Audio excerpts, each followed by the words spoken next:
Գևորգ Սուջյանը, Դավիթ Դավթյանը, Վիգեն Էուլջեկչյանը և Վագիվ Խաչատրյանը քիչ առաջ Հակարի կամրջով Ադրբեջանի Հանրապետության համապատասխան մարմինների ներկայացուցիչների կողմից հանձնվեցին Հայաստանի Հանրապետության համապատասխան մարմինների ներկայացուցիչներին։ Նշված անձանց փոխանցումը իրականացվել է սահմանված կարգով և միջպետական գործընթացների շրջանակում։ Ներկայումս նրանք գտնվում են Հայաստանի Հանրապետության տարածքում ապահով և վերահսկելի պայմաններում։ Հայաստանի Հանրապետության համապատասխան պետական կառույցները զբաղվում են նրանց առողջական վիճակի գնահատմամբ, անհրաժեշտ բժշկական և հոգեբանական աջակցություն ցուցաբերելու հարցերով, ինչպես նաև հետագա կազմակերպչական քայլերով։ Տվյալ գործընթացը կարևոր իրադարձություն է ինչպես ազատ արձակված անձանց ընտանիքների, այնպես էլ ամբողջ հասարակության համար՝ հաշվի առնելով վերջին ամիսներին ստեղծված բարդ և լարված իրավիճակը տարածաշրջանում։ Հայաստանի Հանրապետությունը շարունակելու է հետևողական աշխատանքը՝ պաշտպանելու իր քաղաքացիների իրավունքներն ու անվտանգությունը,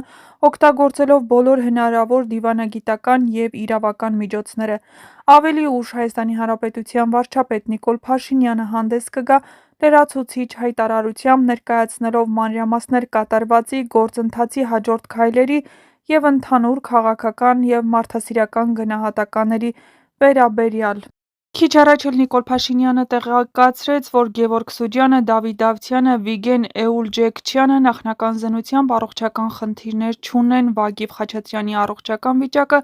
նախնական գնահատվում է բավարար, նրանք տեղափոխվում են Երևան։